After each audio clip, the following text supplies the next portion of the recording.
behind our billboard is the doggone White House. But we in DC right now.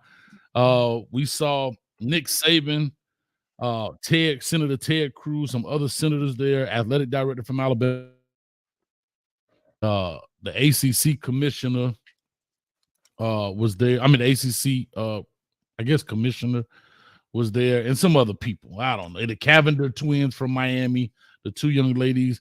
I kind of always reference to NIL, and I thought they did a great job maximizing it. They were there as well, and they were there. And so, yeah, they were there as well, and they spoke and everything else. So, Street, you brought this up yesterday as your I don't see how, and I had to get off because I had to do, of course, my Kings Talk Live and talk about my beloved Miami Hurricane. And you were thrashing Nick Saban.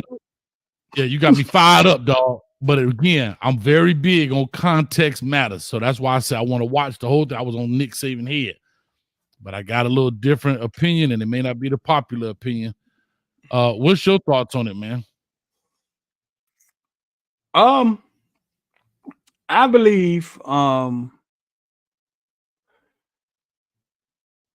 give me your thoughts on it. All right.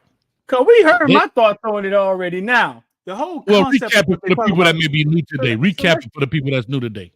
All right. So basically, at the end of the show yesterday, we got the little short clip of Nick Saban basically saying college football is not about what it was about before. Him and his family no longer has the control that they had before. That's kind of why he got out of college football, because what he did before he realizes was no longer going to work. And it looked like to us is like, man, you won for 15 years or whatever. You raped college football. You got the biggest bag you can possibly get. You walked out the door, knight in shining armor, and then ran to Congress and said, hey, man, I don't like the way it's going now that the kids are getting money. It's kind of messy down there, right? And me and you blasted him for that. You know what I'm saying? Blasted him, dog. Yeah, hold up, dog. Hold up, dog. You can't be in the game, playing in the game. You can't be gang banging, getting rich, looting and hooting, and then walk out the game and be like, hey, man, it's kind of rough down there between the Crips and the Bloods. I don't like how it's going. That's snitching, dog. That's the true definition of snitching. Yeah. So you had a chance to go watch the whole entire thing, right? Right. And what was your take on the whole entire point of what they were trying to get across? It was an hour and 30 minutes long, so Hayes done put some work in. Yeah. So I'll say this. I believe in context. I believe it matters.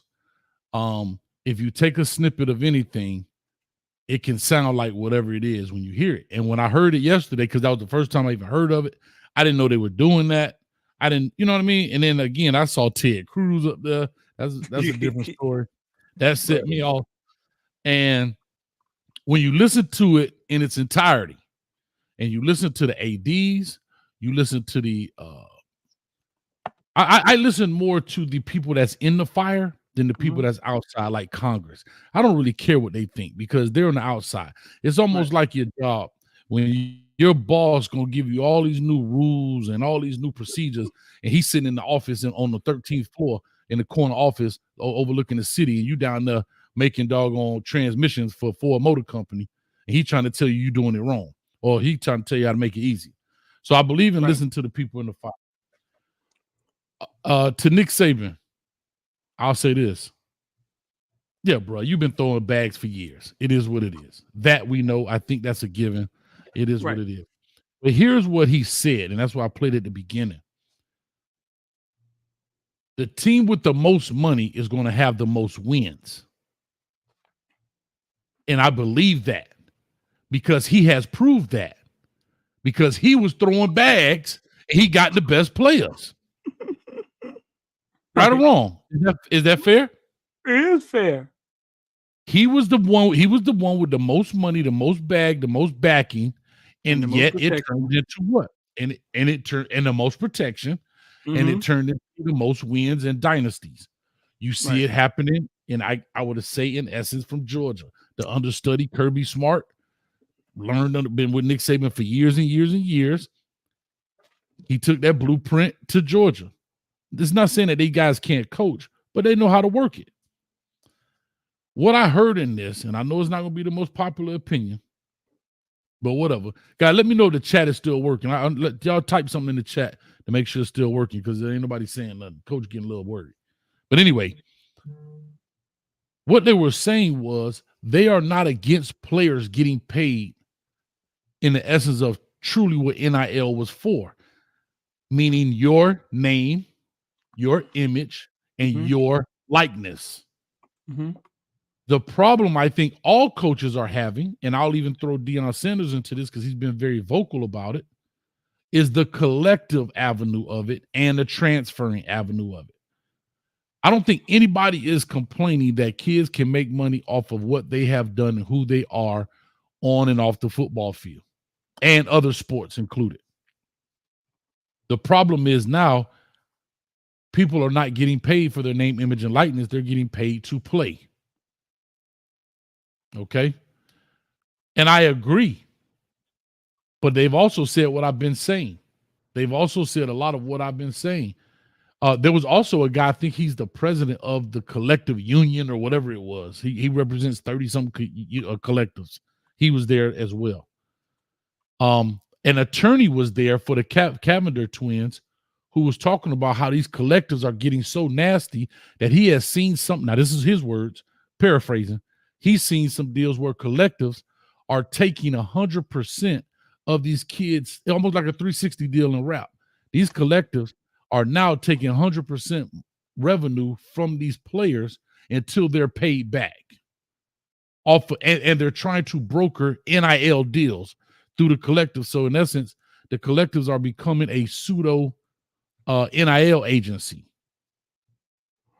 Explain that. I need understanding of that. Okay.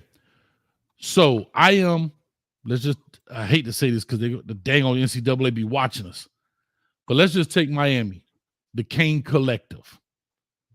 The Kane Collective goes to D Street and said, D Street, I'm going to give you $400,000. All right? Cool. You come, you sign away, whatever. Now, they're going to broker your NIL deals. I don't know, Chevrolet, Dr. Pepper, whatever. Right. They're going to recoup their $400,000 through your NIL deals until they receive their $400,000 back. And then after that, some of them have brokered 50% commission on the deal. So let's say, for example, you get $100,000 per year from Chevrolet. I'm just picking this thing. You technically don't get any money for that because we've already fronted you $400,000. They paid you already. Yeah. They front-ended you, right? So they gave you $400,000. Then now let's say they satisfy the $400,000, and let's say you're in college for a fifth year, and that's another $100,000 Chevrolet is going to give you. The NIL collective is going to get 50% of that, so they're going to take home $50,000 of your deal for brokering that deal. For the next batch of kids, they just trying to keep money in the funnel. Correct, but but look at the percentage. We're talking hell. I thought the agents was bad. These collectives saying, "Hey, I'm gonna give you 50%. I'm taking 50% of what you make, so forth and so on." Now, I don't know how far that goes into maybe even in their NFL. You know, they're part of that. I don't know. They can't go past that. They can't go past college. So let's just stay in college. Okay. Legally, they can't. They're not supposed to go past college. They can't broker anything. Okay. I didn't know. That's why I said I don't know. All right, fine. That is where I think the coaches are having a real problem. I think what this committee, this roundtable was about was to say, look, bro, this is the issue. The issue is the team with the big bank take little bank. I can pay X amount of dollars, but on the back side of this, and shout out to Ray, one of our members, she talked about this last night in our Discord. She was talking about this. But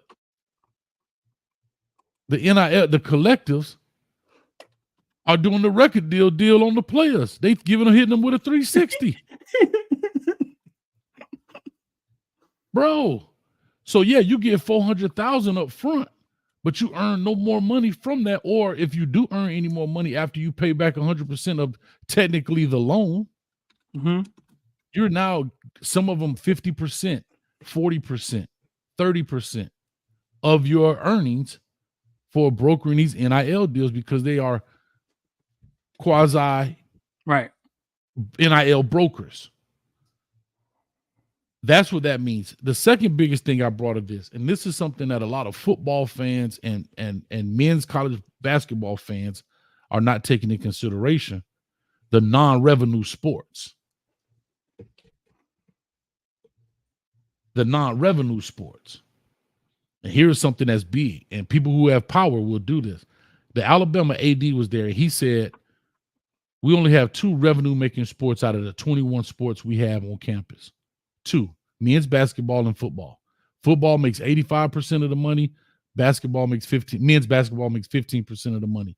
Those 2 sports help support the other 19 sports. Right. Now, here's the problem. Those non-revenue making sport people want what? They want an NIL deal too. Some type of money. Right. You know what I'm saying? They want an NIL deal too. So there you have it. All right, cool. Then they start talking about the tax structure. They said it cost them roughly $93,000 per student athlete in scholarship, meaning tuition, food, insurance, medical, training, all of that stuff per year, $93,000 per student for all of the things that they offer within their scholarship, that comes with their scholarship. Right. And that's what they were saying. So just to kind of slow it down a little bit, what are your thoughts on that based on what you're hearing there? I think that political game in that room there, those suits have played that game for a long time. And they could break anything down and make it sound as good or as bad as they want to make it sound. I heard them using a lot of leveling playing field, right? Mm-hmm. It's just gonna be whoever has the biggest bag is going to take. It's going to be the team that wins, right? Right. And I say that to this. Jed Fish, 3 years at Arizona, goes 10-3, right? Mm-hmm. Mm-hmm. Washington coach Kalen DeBoer, right, goes to the national championship, and almost him and Michigan, they go toe to toe. Almost wins a national championship, right? A couple years back, LSU coach Kelly, right, skipped town on Oregon. Who he skipped town on and went to LSU? Notre Dame, right. Skipped town right for season. It was right for spring practice started, something crazy like that. Skip town, end up at LSU. Hayes, could you tell me why? From his perspective, from what he every last one, all 3 of them coaches. Why did they leave their current place? Because I just explained all great. They was all in good position. You know what I'm saying? Arizona. Somebody just said, hey, Arizona can go undefeated this year. Jed Fish built that. Washington went to the national championship last year. Kalen DeBoer built that. O'Brien was at Notre Dame. They was fine. And then he ended up at LSU. Why? Hayes, could you tell me why? I guess the easy answer you want to say is money. No, well, what would you say? Well, what I'm saying is for better opportunity with so far as players. I think a lot of these coaches at that level are not chasing the money more than they're chasing the opportunity to win, and you win because of better players, better fertile recruiting ground, all of that kind of stuff. Right. 9 million and 8 million is not that big a difference. I mean, I would take 7 million and have better players than take 10 million and have worse players, because at the end of the day, if I can win more games, it brings my value. But that's just me talking. But go ahead. Right. They have what better. So put that graphic up for me. So they have better opportunity at those schools, right? Mm-hmm. I don't even have to look. We can all agree in the comment section. They all took more money. Yes or no? Yes, because they increased their value. Sure. Mm-hmm. Right. Recruiting champions the last 10 years equal to me at all. This doesn't look like a level playing field to me at all. The last 10 years, Alabama was the recruiting champion 8 out of 10, and the other two times it was who? Georgia. Right? Right. Mm-hmm. This can't possibly be about a level playing field. It's always been big bank, take little bank. It's always been if you have anything of value, Arizona, we're going to take it. Okay. Anything. When the transfer portal first started, the one thing that startled me was watching Gibbs being taken from Georgia Tech for no reason to go play at Alabama. Because we all thought the transfer portal was a thing where Georgia, Alabama, Ohio State, these schools didn't need it. Mm-hmm. When I saw Gibbs get taken from Georgia Tech for no reason at all, and was Alabama starting running back, I was like, holy crap, I did not account for that. I didn't account for that to happen because it's always been big bank, take little bank. Correct. So I want to take that off the table. Period. Okay. The small schools have never been able to have shit because big bank was going to take from them. That's okay? that. But can I ask you a question real quick? Okay. Is that fair across all business in life? Walmart takes away from the mom and pop stores because they can offer lower prices because they buy 100,000 heads of lettuce a day versus the mom and pop, the George and Jerry IGA, who only buying 50. So is that a business model? Like it's always been that way? It's always going to be big bank. You're right. It's all so for them to bring that up, like as if big bank take little bank just arrived when NIL got here. Mm-hmm. I'm just saying that part of it is BS, Hayes. It's always been that. The smaller schools have always suffered. You understand? Sure. Yeah, they've always suffered. I just find it odd that anytime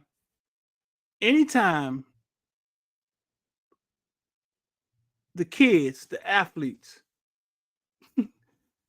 come up with a way to put money in their pockets or benefit, there's always a cry for help, for there to be some system to govern it or to control it. Because every time that system comes, where do the kids end up again? Right back on the bottom. They're going to do something silly. Yeah, they're going to do something silly like say, hey, we're going to let the schools control the NIL. They're going to do something silly. They're going to do something silly that gives power back to the schools and back to the machine, which have always had power. Okay. Let's backtrack a little bit because we're gonna get a little deep. I'm not sure what you got to do. I'm good. We normally do an hour, but I do want to kind of dive into this today, if you don't mind. But if we do an hour, I'm cool with that as well. Here's what I'm gonna say.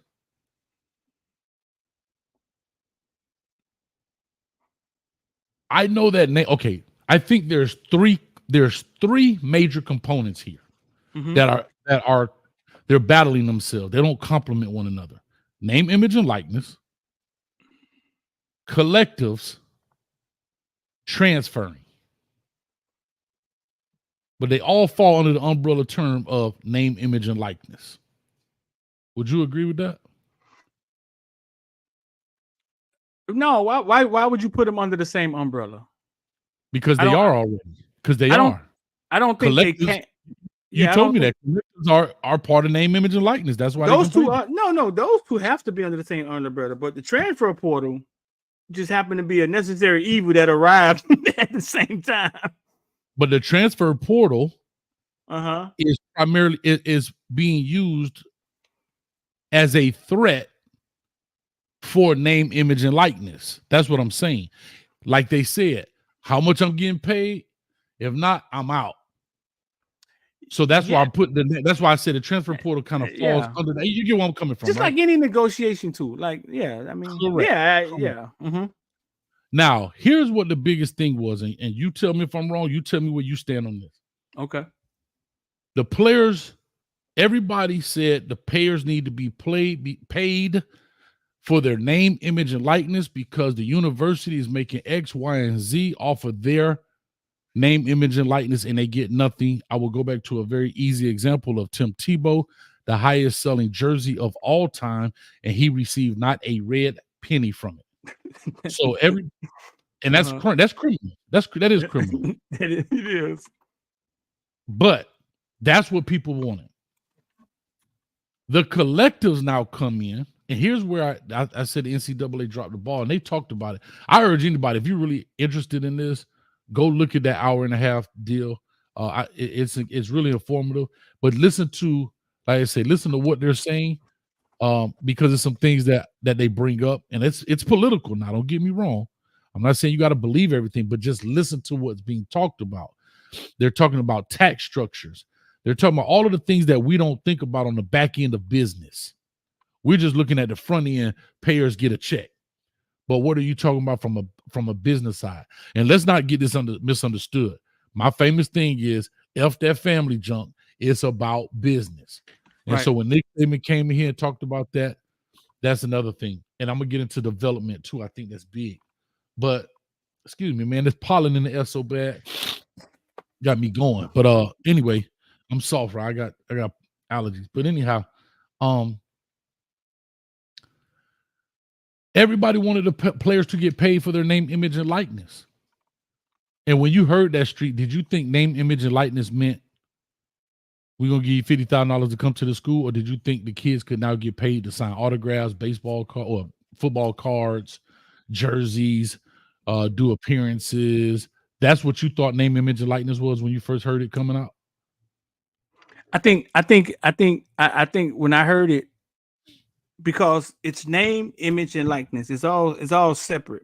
But I think when I heard it, all I heard was they have legally opened the door to get players money. That's all I heard. that's Okay. that's all I heard. That it's now But on how? top of the now. That's fine. But But it's now how? on But top of the how? table.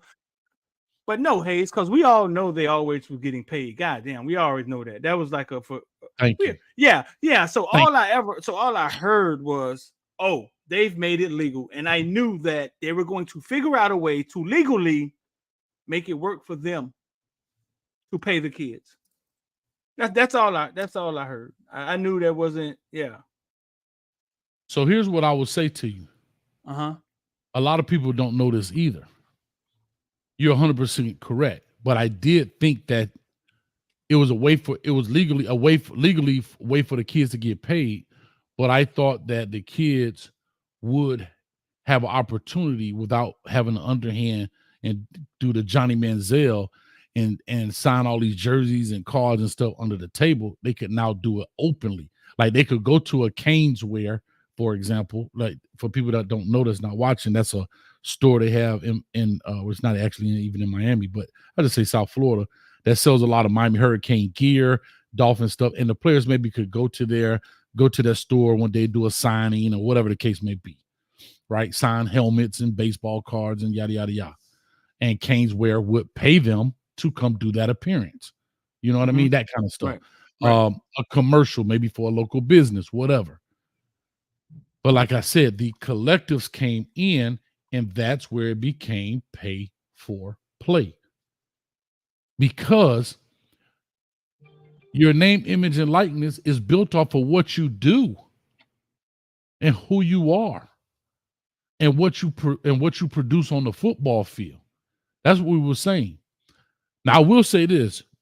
Do you know that these, and again, we're speaking Power 5 here. Do you know that Power 5 players actually get a check every month? Did you know that? Yeah, like 3,000. Some it's just different everywhere, right? A little bit. So Uh huh. it's called cost of attendance, right? Uh huh. Cost of attendance. That's part of their scholarship. They don't pay taxes on that, from my understanding. So if you give me $3,000 a month, right? Mm-hmm. That's three. Some of them making $4,000 a month. They even said it in this round table. So the players are making between $40,000 and $50,000 a year, right? That's what Right. they're bringing home. And you think about it, they have no other expenses. They don't have a housing expense. They're not paying rent. They're not paying for food. They're not paying for any insurance. They have no overhead except things they want to spend money on. If they want to go out to eat, they go out to eat. But that's on them. But they do have access to food. You understand what I'm saying?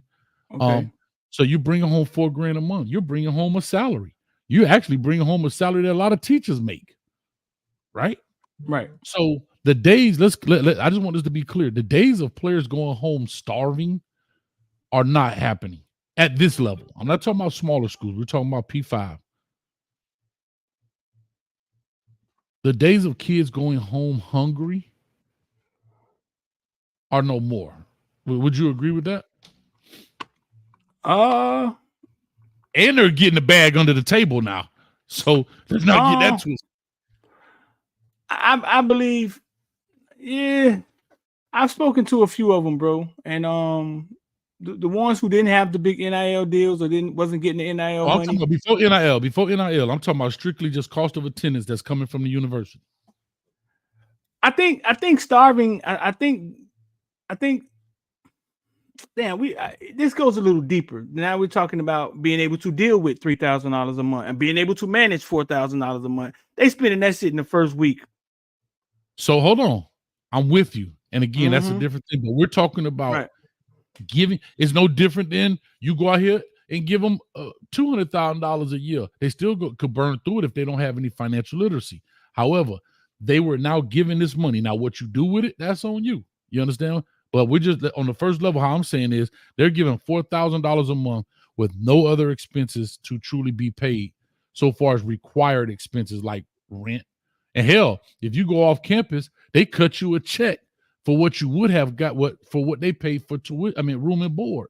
You get that in a check as well to pay your rent.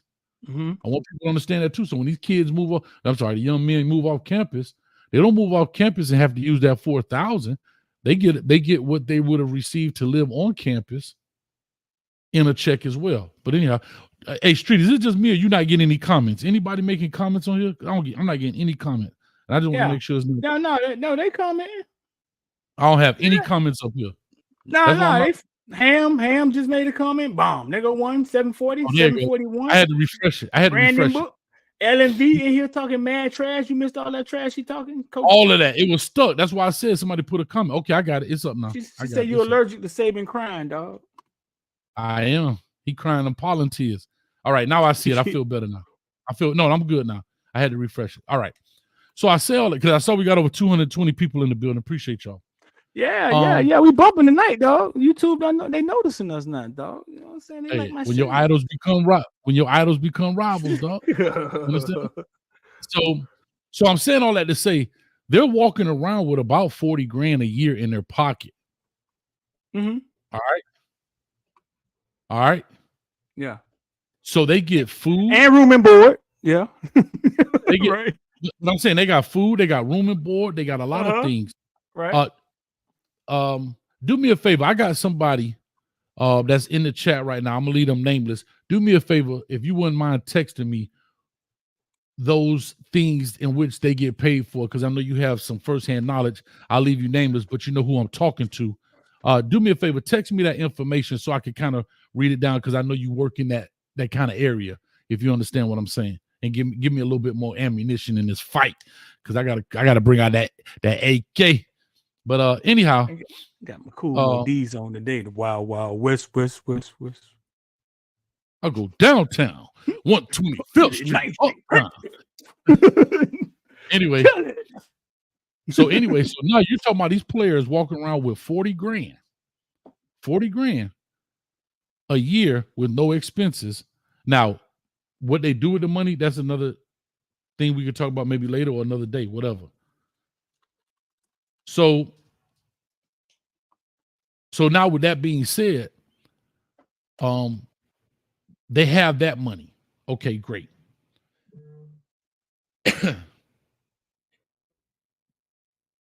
J-Dub, leave me alone. Also, their Pell Grant, that's part of it too. Pell Grant, when they fill out the FAFSA, they get that money back because they're on full scholarship. So that's about $5, maybe it's probably part of the $6,000 now.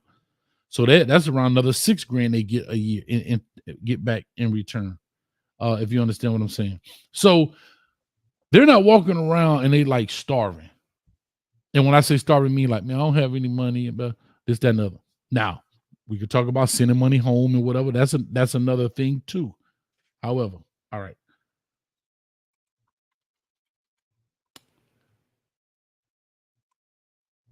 I guess my whole thing is,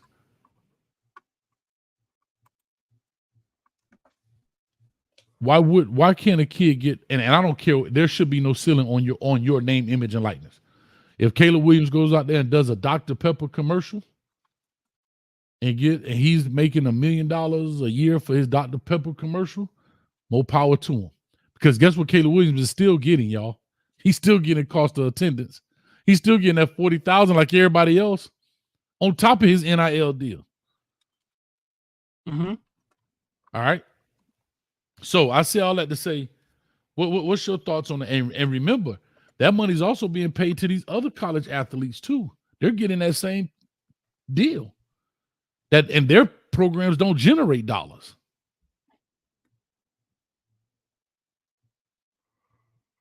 I mean, what are you saying? Like, what point are you trying to make? That they got a little money in their pocket? No, my point was it's not like they're walking around with $0. They're getting $40,000, right? Just roughly, we're saying $40,000. Okay, that's about $4,000 a month. All right, so roughly around there. And do you believe that everybody should get paid the same thing, but not make the same contributions to the team? No, I don't know. Life ain't fair like that. Correct. So therein lies the issue. So there lies the problem. The football coach don't get paid the same. But the football, the badminton coach at the college don't get paid the same as Nick Saban. Correct. The women's basketball coach probably ain't nowhere in the ballpark. Not even close. It ain't even. So life is not fair. That is not how life is set up. Now, I did have fear of somebody getting robbed in the locker room one day because of the disparage between the pay between some of the incoming freshmen, some of the guys that were already there. But no, life isn't fair. So they shouldn't all get the same thing. But I think that was created. You got to understand that the collective thing was created by the school. Nick Saban was one of the first ones to yell out what a collective was. I'm just going to create a collective and I'm going to get the kids. They're all going to get paid. He said that on the stage when Jimbo Fisher was coming at him and said he knew where the dead bodies were buried. So that idea came from the school. So they could control, so they could have some type of system to tell these kids, hey, listen, man, when you come here, man, you 30,000, 40,000, 50,000. This is how we going to do it. Yada, yada, yada. I've heard high school kids and their parents say, listen, you can give me collective money all you want to. But if Dr. Pepper want to give me a deal, I want my money. Right, you should. That's your NIL. That to me, that's what's registering. That is your NIL deal. Yeah. An outside entity paying you to provide a service, whether it's commercials, signings, you showing up, doing something, voiceovers, whatever it is.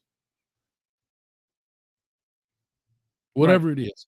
And I think the problem is where the big bank take little bank is, these kids are not getting NIL deals. They're getting collectives, and they're calling them NIL. I know it goes under the same umbrella, but they're getting the pay for play pot of money, and they're not out here actually getting a deal from said company.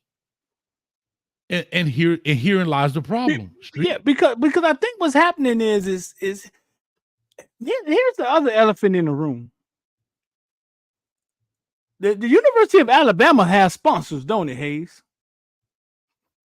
What do you mean in regards just overall? Yeah, they have sponsors, right? Oh yeah, like I guess Pepsi or Coke or something like that, right? Of course they do. Sometimes you even see schools, the coach come to the podium Gatorade Alabama has Coke because he always got the Coke or the Dasani water sitting up there. Yes. So actually, so they came up with a system that said, "Hey man, we ain't gonna pay y'all nothing. We're gonna treat it like it's golf. Go find your money, right?" But the same companies that they're saying go find your money from, the school has as sponsors also. But it was a thing. It was a cutout of Ja'Cory on a Bacardi cutout, and somebody sent it to me. It didn't say his name on it. It was just him. It was 6'3". It was his number. It was, you know what I'm saying? He was a quarterback, but it didn't say his name on it, and it said Bacardi at the bottom. You think that was Ja'Cory's NIL? No, no.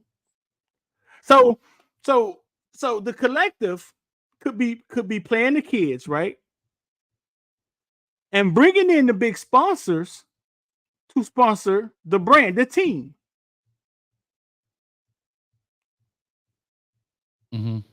Is it supposed to work like that? No.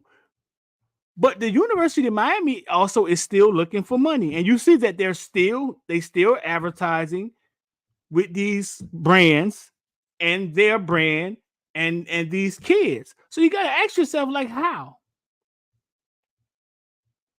Well, is the collective paying Ja'Cory Brown for his name and image and likeness to put him on a stand-up? And he just don't know it? But here, so hold on. So I love that. To me, if you're going to use that kid's face in the Alabama ad, then that kid should get a percentage of that whatever that deal is. Like Alabama itself.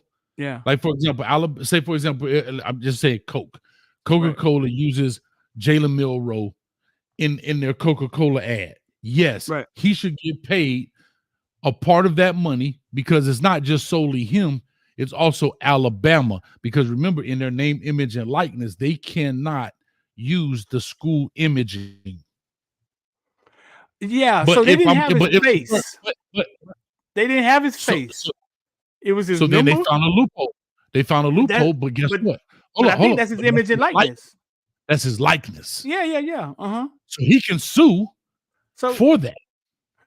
So I think we got a third show out of this, Hayes, because I think it's something there with the collective. See, I don't want to breeze past the fact that the collective giving, I'm just bringing up a name and a number, Bain $400,000 up front. I don't want to breeze past that. Okay. You know what I'm saying? That's something that Ohio State collective is doing. Florida collective is doing. Florida collective is burned to the ground or some shit. I don't know what happened to Florida collective, but that's something that the collectives are doing for the school that is a service that was needed, right? Because they saw where this thing was going, right?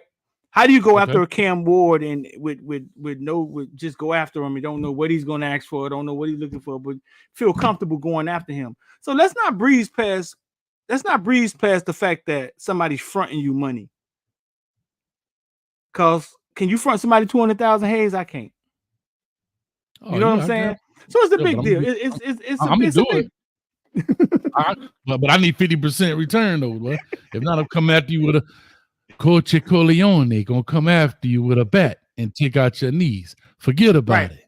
Right. So I don't want to breeze past the fact that, because I just read the Kane Collective and their purpose and what they're doing. You know what I'm saying? I don't want to breeze past the fact that they are doing something to these teams that these fans love to facilitate this crazy situation that has arisen, right? But I want people to understand that the situation came from Northwestern saying, "Hey, we're going to unionize and go after the money, the TV money, all the big money You know what I'm saying? That comes into college football. And then NCAA stood up really fast and said, hey, y'all can have y'all name and image likeness back. Go find some money. Okay. Real So quick, they if you did. don't go ahead. Mm-hmm. So they did that. They did that to steer away from what's inevitable has to happen one day. One day that these kids get paid from these TV contracts and there's real money that's coming in. But they did that to steer away from that. Now, shout out to Zozuchi, right? Zozuchi said, I don't think the coaches have a problem with paying the kids. The parents who are demanding money from the visits and the commitment, that's what they dislike. Say, Zozuchi, I'm gonna say this, Zozuchi, and shout out to you for your $4.99, right? Thank you, man. I want us to stop looking at every time somebody give us money as somebody giving us money. I want us to start saying when we're dealing with money, that is business. If Jeremiah Smith visits Syracuse, that helps Syracuse. Jeremiah Smith, in my how I feel, should be able to say, how much money are you giving me for you to attach your damn school to my name to say I was there? Because you may not get me, but you may get the number 15 wide receiver in the nation. Advertisement, I like it. Let's stop because anytime we start talking about money, we start talking about it like, oh, you all about money. That's all you're thinking about is money, and money is a bag under the table. No, man, let's just start calling it business, and let's start coming up with better names to call these things. You understand? Because there's a lot of shady things that go on in corporate America, but they got all type of names for it, Hayes, don't they? Yeah. Okay, let me do this, Street. Let me do this because I got the information. Shout out to my man. I got the information about the thing, but I do want to say this. I get that. I hear you. But if we're going to treat it like business, let's call it what it is. The employees don't get paid as much as the CEO. You just said that. It's not fair. Unfortunately, the football players who generate the money,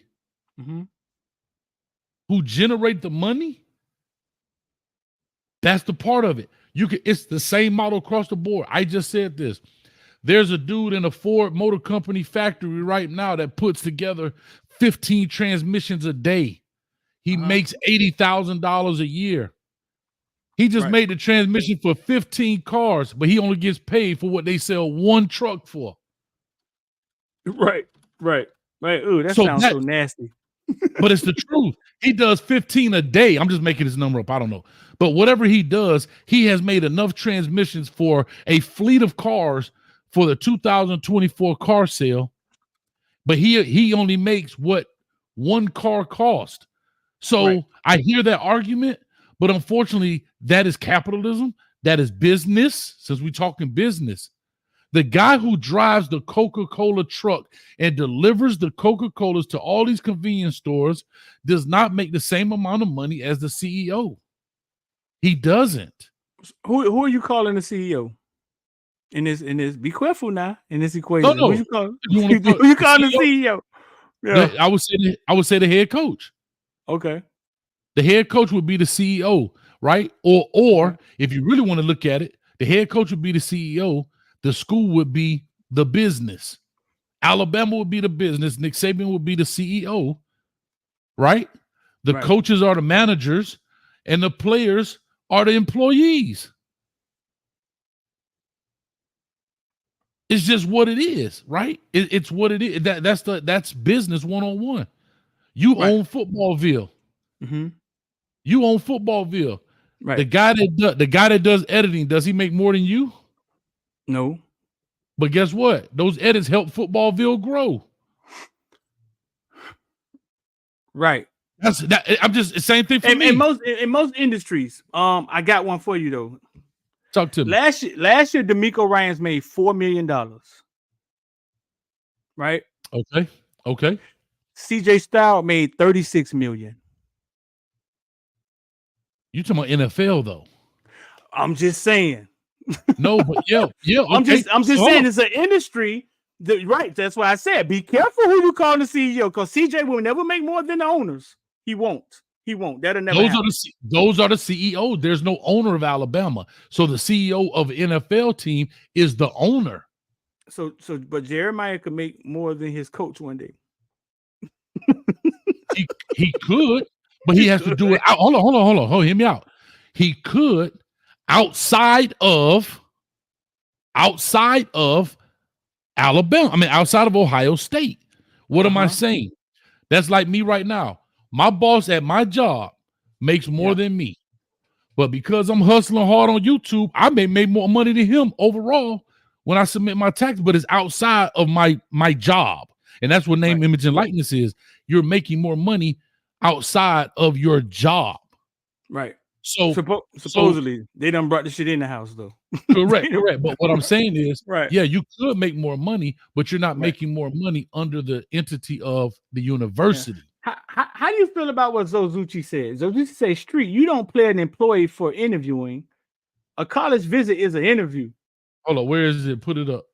It's right here. Since Zozuchi sent us in the 499, we'll hit him up with another one. Street, you don't pay an employee for interviewing. A college visit is an interview. What you think about that? It's the same thing. No, I do agree with him. For example, did you pay Brad Pitt to come read for this movie? Did you pay? I'm just saying, did you pay and you put it out there? Hey, I got perfect example. I got Color Purple coming out. Taraji Henson's reading for this part. I don't know, just bringing some names. Taraji Henson, I like Holly Berry, blah, blah, blah, blah, blah, blah. Did they pay them to come? No, they may have paid them for the visit, put them up in the hotel, but they didn't cut them a check for coming. Do you think that's reading equal? For the part? You think it's equal? What do you mean? What do you mean equal? What do you mean? We're gonna keep using Jeremiah Smith. Jeremiah Smith gets 5 visits a year, right? Correct. He can choose to go to any college. How many colleges is it? Every last one of them colleges, right? Right. Yeah. Well, he get more than 5. He can go to all of them. It's unlimited. Colleges are denied. Half of the colleges are denied and be like, man, nah, man, you're not finna waste our time. We're not finna waste our money. No, you're not coming here, right? But the top colleges, right? Him coming to your school, that recruiter that gets him to your school, right? You're not bringing him there to interview him. This isn't the NFL. You're not bringing him there to sit down and look at him. You know what I'm saying? You're not bringing him there. You're bringing him there hoping and praying to God, because you saw Ohio State coach on signing day when Jeremiah decided to go to Ohio State 9:00 that night, the look on his face. Thank God. Right. Yeah. So I don't think it's an interview. Well, it's not an interview, but what we're saying is you're coming to the school. You're coming to the school to look at it. It's almost like this. It's almost and Smiley, shout out to Smiley. What's up, LNV? I'm sorry I missed y'all. It was stuck, but shout out to y'all. I don't know if I should pay. I'm already paying for you to come up here on the visit. I get where you're coming from. I'm paying for you to come here, but guess what? You also didn't have to choose to come here, like you said. So you chose to come here. I'm paying for your flight. I'm paying for your room and board. We eating at Prime 112. We eating at the top-notch restaurant. We ain't going by Burger King drive-through. You're living the best of life. We're funding all of this. And if you still chose not to come here, fine. What I'm saying, where I'm going with this is, again, you chose to go, as you used Syracuse earlier, go to Syracuse to go on a visit. So that's your choice. You decided to come there.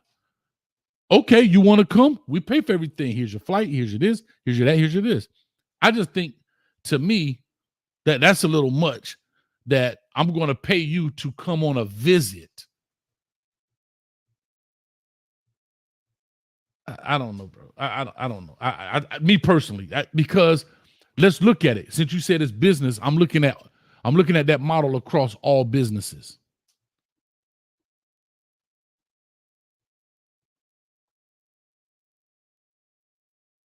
Have you ever paid a guy to come, when you interviewed them, to come to the Footballville and work? You may put them up in a room or something. I'm saying, but you ain't cut them a check because they came. You cut them a check. If we was hiring Destroying, right? If we was trying to get Destroying to come be a part of Hayes Street, right? We would make it as comfortable as possible for him to come and talk to us. Well, Exactly. okay. Well, ask yourself this. Ask yourself this. Hold on, comfortable. Do you think I'm gonna put you in the Ritz? Hold on, comfortable. I'm gonna put you in the Ritz-Carlton. I'm gonna put you here. I'm gonna go. Hey, I'm gonna call my man X. We're gonna get us some riders. We're gonna do all the comfortable things we could do. I'm with that. And what I'm gonna do? Cut you a check for 50,000. Here you go. I'm not now, but again, that's a little that's under the table stuff. We're talking about above board, legit on board. Yeah, I gave him 50,000 to come just to interview. If you did that, I mean, so be it. But that is not normal business practice in my sense. But go ahead. Okay, so you coach the college football, you coach the FIU. I've heard your recruiting stories. Well, just put yourself in these colleges' shoes. Do you think Florida State had a problem with giving Jeremiah Smith 20,000 to come visit for a weekend? Well, hold on. Let me ask you this. I'm not saying that these players didn't get paid now, but we talk about above board. We ain't talking about under the table. We're talking about it's on the books because those recruiting visits are on the books. Hey, Jeremiah Smith came to Florida State. It was $1,500 for the hotel room for 2 days. We spent like all of that is on the books. That's how they create budgets. But that 20 grand ain't on the books. We talking about putting stuff on the books. I ain't talking about that little envelope fell out my back pocket when we was walking to the car and you picked it up. That's a little different. But we're talking about on the book monies. Yeah, I think everything has a value, and it's what is it worth to you? And I think if we all sat down and thought about it, Washington would pay a Jeremiah Smith $30,000 to come on a visit. I believe so. Now we're talking about one player, the number one player in the nation. Yeah, we're talking about, you know what I'm saying? But I believe so. I believe Washington wouldn't bet eye. No, because 30,000 is nothing to, like, you're right. 30,000 is peanuts to them in essence, right? To get this guy. But for it to be a common practice, think about it. For it to become common knowledge that hold on, watch visits this. Are going to all visits will be virtual if it becomes common. That's what I'm saying. So that's where I think we make a difference. Is I think we are saying the same thing, but I'm saying it's got to be on the books, and I think you're saying it now. That if people don't think that doesn't happen, it happens every time a kid come on a visit. One of these top elite players, somebody dropped an envelope somewhere. Yeah, y'all don't think these kids just happy to go walk around fucking Penn State campus, do you? Yeah. No, I'm not. Gotta get up 6 o'clock in the morning, get on a plane. It's freezing cold. Right. Gotta be so that I'm not disputing. Yeah, I'm not disputing that. I'm talking about this becomes the part of the normal recruiting practice because now Jeremiah Smith says that, but then what about where's your threshold now, Streeter, where you stop paying? Because the dude that is ranked, the dude that's the 10th best wide receiver in the country is still a very good wide receiver. Yeah. And I think you gotta have a system. I think you gotta have a system. Hold on, did you just say a structure? Yeah, I think you gotta have well, you have to have a structure with your money to know value and how you would do it, or you'll be confused. You ain't gotta nobody ever see it, you know what I'm saying? But you'll be confused on who you would and wouldn't pay. And I think timing has a lot to do with it too. It could be down to the last couple of days of recruiting. Your ass need 2 wide receivers. Timing has a lot to do with it. No, I agree, but we're talking about the okay, let me just say this, y'all. I ain't into coaching no more. I said those unofficial visits. No, I'm saying those unofficial visits. They have official tendencies to them. If you understand what I'm saying. What you mean, man? Talking in code, man. What you mean? Come on, man. I ain't trying to be Tekashi 6ix9ine. So what? You ain't gonna ever coach again, ever. Never ever coach again, never ever. Nobody ain't running no damn wing tee no more. Goddamn triple ops. I might. If that cash right, Hayes there every night. Papa been smooth since days of under rules. Anyway, no, what I was saying was even on unofficial visits, that's where a lot of the money gets handed because they can't pay for the flight. right? They can't pay for the flight. So somebody has to front that money. So you do have a lot of parents or coaches or whoever, I'm talking about high school coaches, who are paying for, for example, I don't know Jeremiah Smith's financial situation from his home standpoint, but let's just say, for example, he flies and goes to Syracuse or wherever. I don't want to put Syracuse out. I can't do Madonna.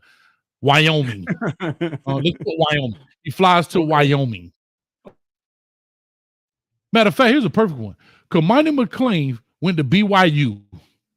Now, nobody in their mama thought he was going to go to BYU. Right? Flew out there, did the photo shoot, all that stuff. What do you think enticed him to go to BYU in Utah, Brigham Young University? And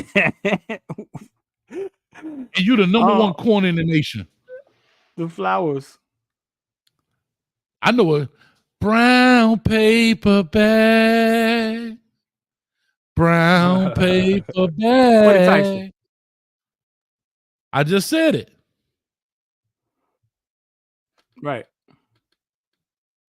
So, I'm saying all that to say, when they go on these trips, now we don't. Hold on. We don't know this. Okay, we're not telling anybody anything we know. But if we had to take a guess, this is what we're saying. Matter of fact, disclaimer. Right. This information that you just heard is not true or factual by any means. It's just simply plain. If you don't say Micro Machine, it's not the real thing. All right. So, correct. But I'm just saying. So now you look at a kid that flies to BYU, right? Goes out there. Somebody foots that bill. I guarantee they came back whole and probably plus some. So if they probably spent $2,000 to get out there, they probably came home with $4,000. But that's not on the books. That's not on the books. Right. All right. So anyway, let me ask you this, because I want to talk about, because I think if y'all get a chance to watch it, it's very political. It's like, wash clothes or mop or something and put it on the TV and listen. You don't have to watch it. I mean, some guys sitting there talking, but the information is really deep. What was your feel though, Hayes? It felt to you that they were trying to accomplish what? I think that they were trying to let people know what all goes into this NIL. I think they were trying to attack the collectives, and they were also giving so much more information of the inner workings of college athletic administration from a financial standpoint, because there's so much more money that's being moved around and taxes and all of that stuff that we don't think about. And I think they kind of peeled they took the cover off of it so people can look on the back end and be like, man, think about it, what I just said. 2 programs pay for 19 other programs. Do you think Alabama softball girls stay in the Super 8 motel? Hell no. I don't care. Exactly. You don't care. But then guess what happened? Hold on, no. Listen, and they brought this up. You don't care. Listening. You don't have to listen, but guess what? Somebody is. Because here's the deal. Watch this. I'm going to tell you where they brought it to. They brought it to, a lot of those are Olympic sports. Golf, right? Soccer, swimming. They were talking about Olympic sports. So now, let me ask you this, Street. Let me ask you this. Your daughter out there on the swim team, and she's staying in the Turf Motel, and she played for Alabama. You straight? You don't care? That what? That your daughter played for Alabama. Your daughter's on the swim team for Alabama. Right. And instead of they not flying, they taking a charter bus from Alabama to Indiana for a swim meet to save costs. Right. And they staying in the Turf Motel, and they got to eat at Mel's Diner instead of eating the food, like good food. That should never happen. That should never happen. I know.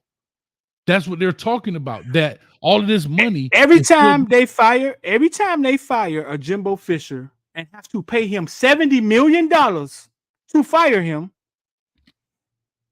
and then hire another coach 2 days later, tells me that they have more money than they even give a fuck about. Every time they put a waterfall in the locker room, every time they put a real tiger in the locker room, every time they put virtual reality for quarterbacks to practice at Clemson in their facility, that motherfuckers who out in the real world haven't even seen yet, tells me they have more money than they need. They have more money than they even know what the hell to do with it. They better not send my daughter to Mel's Diner. They better not. Eat my hey, kiss my grits. Kiss my grits. They better not, bro. Dog, they do too much lousy shit with money to be saying, well, who's going to pay for the water polo team? You. But they're not. That's what they're saying. They're not. So what they're about to say is if this gets out of control, what they're going to do through Title IX is start cutting programs. So they're going to say, you know what? We don't need a gymnastics team at Alabama. To what? Keep up? No, I'm saying, no. Yes, that's what they're saying. Because remember, capitalism says we're here to make money. Yeah. So if the gymnastics team is killing us financially because we got to take all this money from pot A to pay for pot B, cut the gymnastics. We don't, because remember, every team doesn't have gymnastics. Every school doesn't have it. Right. So they're saying now, but these are the Olympic sports and stuff like that people are getting into. And these are the things I don't think most of us, including myself, we don't think about these kind of things when we hear NIL. We think basketball, football. We don't think about where these dollars and how things are allocated across whatever, and how it pays for stuff. You got to remember, it still has to pay for their equipment, has to pay for their clothing, their insurance, their food, everything that they do. Let me do this real quick because my man hit me up and I want to say this to you. Watch this. Okay. Remember, these are non-money generating sports. And my man hit me up. This is college X. I'm not going to say what college it is. These are all numbers. This is how it breaks down. Tuition, I'm just go with a rough number, $58,000. Fees, $2,000. Books, $400. He says this is paid to the school's cost, not to the student, but still coming out of the athletic budget.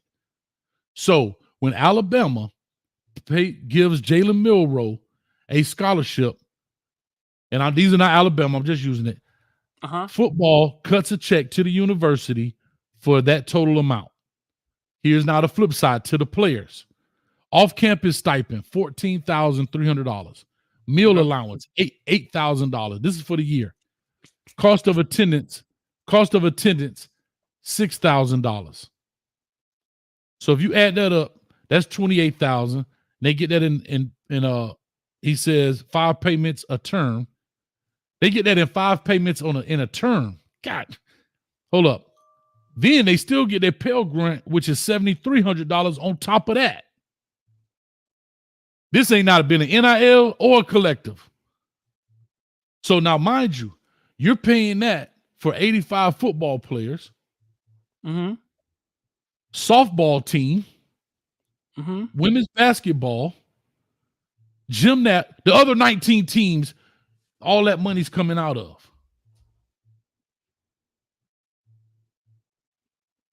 Yeah. So no, what I'm saying is okay. Go ahead. What are you saying? Go ahead. What I'm saying is, so the money that's generated, yes, but those other sports are being paid for. So if I'm in administration and I got to say, wait a minute, y'all got 25 people. Hell, y'all got 25 people on the softball team. I got to pay this. Mind you, I got to pay the coach. I got to pay the assistants. I got to pay the maintenance dude. We got to pay the dude that cut it. Man, cut softball, dog. We good. Cut softball. But Street, that's not what it's I don't understand. Listen, dog, I don't understand. Okay. I had me a crash course in money this past year. The last 4 years I've been trading and learn how money works. But then I got a crash course in money. You know what I'm saying? When I partner with somebody who owns a lot of stuff. This system that you're explaining, these people have been happy to do, up in arms to do and up in the bag and up in the facilities and up in the coaches' salaries in the middle of all of this, right?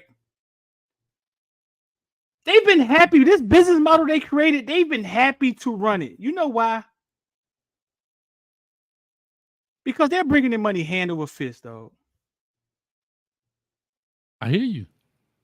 And they shouldn't be cutting any goddamn thing. What they should be cutting is some of these dudes' pockets that's being laced. That's what they should be cutting. But that's not. But that's business, though. Street, stop. Street. We literally watch television shows. We watch Disney. Disney got more money than you can shake a stick at. And if that TV show is not doing well, guess what they do? In the middle of the season, be on the 6th episode, it ain't making the right numbers. Gone. I don't care how many people watching it. Gone. But hey, business doesn't have to always be 85-15, brother. It don't. What do you mean? I know somebody that worked for. Business doesn't always because that's how it usually works. 85% of the profit goes to the owners, and 15 gets distributed between the Walmart workers. It doesn't always have to be that, dog. It doesn't. There's some system. You heard Country Wayne say he paid his actor, that guy who I used to end my shows with, $1 million last year. Hayes, you brought it up to me, didn't you? I did. How the fuck did Country Wayne figure out a way to compensate his actor $1 million, right? And The Color Purple can't. Listen, business, I agree. But business, just because you say business doesn't mean it has to be goddamn 70-30. But Street, you're right. But he also he didn't pay some random dude that. He paid a dude that been with him forever that, right? Because they got a relationship. I bet if I wanted to work for Country Wayne, he wouldn't have paid me no million. Cause I just met the dude. I think everybody that works for him get paid good. Good doesn't mean equal. Hayes, the light-skinned guy with the pretty eyes what did he say? He got paid $14,000 for Hustle and Flow. It was an independent film. You're right. Country Wayne is independent. No. Yeah, dog. But you're trying to nuance. Stop it, dog. No, dog. 14,000 period. 14,000 period for a movie that went, and I think it won a fucking Emmy or some shit. Yeah, but that's after the fact. That's after the fact. Well, pay him after the fact then. He should have negotiated that or not do the film, right? But we don't know. But that's the problem. Again, what happens? How many movies are made that those actors made 14 grand and it's on Tubi right now, making nothing? And that director is on his A right now because he paid him 14 grand and he don't have enough seed money to make another movie. We're looking sometimes. at it. It happens but it happens way more than success. That happens way more than success. Hustle and Flow worked. But how many movies are out there that never made it that those actors got paid? Those actors been put in and this, that, and the other. And it doesn't take off. They're on Tubi right now. There's no reason that Taraji P. Henson, right? If you go look at the roles she has played, right? Way before Color Purple. You know what I'm saying? There's no reason she should be underpaid. And talking about the numbers that she's getting paid from some of these roles. But she also if Country Wayne or if Tyler Perry figured out a way to give what's the name $1 million. The first time Sidney Poitier had ever got paid $1 million. Street, nope, I ain't gonna do it. Because you told me, I'm gonna leave them nameless. You straightened me out about something made me so hot I was finna go split, old boy. Right or wrong? About a video. You know what I'm talking about. You gotta know your worth. That's what we talking about. Thank you.